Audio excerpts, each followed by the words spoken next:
Sir మీ పార్టీకి సంబంధించినటువంటి నాయకుడు మాజీ మంత్రి హరీష్ రావు రాజీనామా చేసినటువంటి నిర్ణయాన్ని ఎట్లా స్వీకరించబోతున్నారు?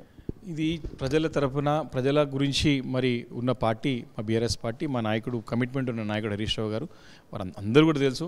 వారు ఎప్పుడు కూడా హైయెస్ట్ మెజారిటీతో గెలుస్తారు. ఎప్పుడు కూడా బెస్ట్ ఎమ్మెల్యేగా, బెస్ట్ నాయకుడిగా పేరు తెచ్చుకున్న నాయకుడు హరీష్ రావు గారు. ఖచ్చితంగా వారు రాజకీయాలకు అతీతంగా మాట్లాడారు, చాలా మంచి మాట మాట్లాడారు.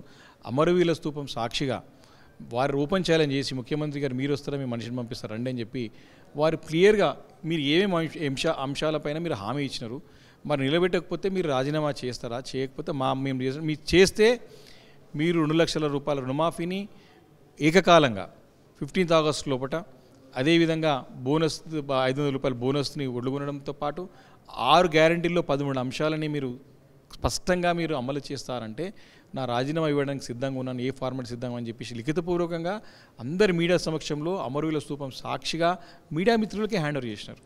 కాబట్టి దాన్ని స్వీకరించి ఖచ్చితంగా నేను అమలు చేస్తా అని చెప్పి చెప్పాలా, లేకపోతే అమలు చేయకపోతే నేను రాజీనామా చేస్తాను ముఖ్యమంత్రి గారు చెప్పాలా.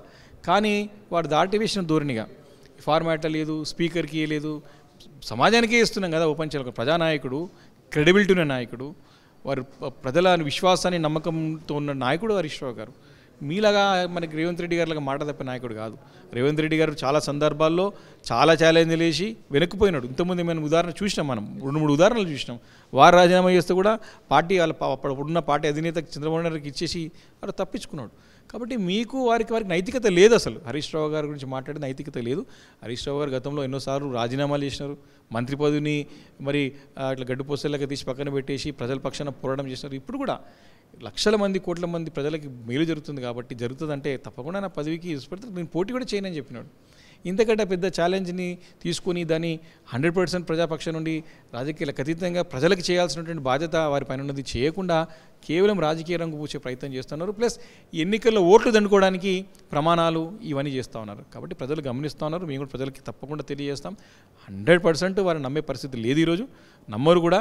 కాబట్టి నమ్మించడానికి ఈరోజు ప్రమాణాలు ఇవన్నీ చేస్తూ ఉన్నారు. కాబట్టి దాన్ని ఎండగట్టడానికి మేము ప్రయత్నం చేస్తూ ఉంటే వారిని దాటివేసిన దూరం చేసి దీన్ని వేరే మలుపు తిప్పే ప్రయత్నం చేస్తున్నారు. అది మంచి పద్ధతి కాదని చెప్పేసి సందర్భం చేస్తాను. అంటే కేవలం హరీష్ రావుతోనే ఆగుతుందా? తెలంగాణ ఉద్యమ కాలంలో ఎంతమంది ఉంటే అంతమంది రాజీనామాలు చేసి మళ్ళీ బై ఎలక్షన్స్కి వెళ్ళి తెలంగాణ ఉద్యమాన్ని బతికించుకున్నటువంటి సందర్భాలు కోకోలలో మనకు కనబడతా ఉన్నాయి. 2008 నుంచి 2014 వరకు నెంబర్ ఆఫ్ టైమ్స్ రాజీనామాలు చేయడం, మళ్ళీ ఎలక్షన్స్కి వెళ్ళడం ఇలాంటి జరుగుతూ ఉన్నాయి. ఇప్పుడు కేవలం హరీష్ రావుతోనే ఆగుతుందా, లేదు అంటే మీలాంటి వాళ్ళు కూడా రాజీనామాకు సిద్ధపడి మేము ప్రజలకు మేలు జరుగుతుందంటే రాజీనామా చేసి బై ఎలక్షన్స్ పోవడానికి సిద్ధంగా ఉన్నామని మీలాంటి వాళ్ళు కూడా ముందుకు రాబోతున్నారు?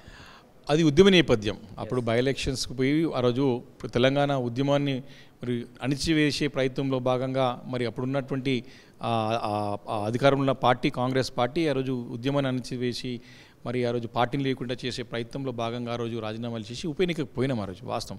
కానీ ఈరోజు పరిస్థితి వేరు. తెలంగాణ రాష్ట్రం ఏర్పడ్డది, ప్రజల గురించి న్యాయంగా మీరు ఇచ్చిన హామీలే, కాంగ్రెస్ పార్టీ ఇచ్చిన హామీలు నెరవేరమని చెప్తున్నాం. ఈరోజు స్పష్టంగా చెప్తా ఉన్నాం.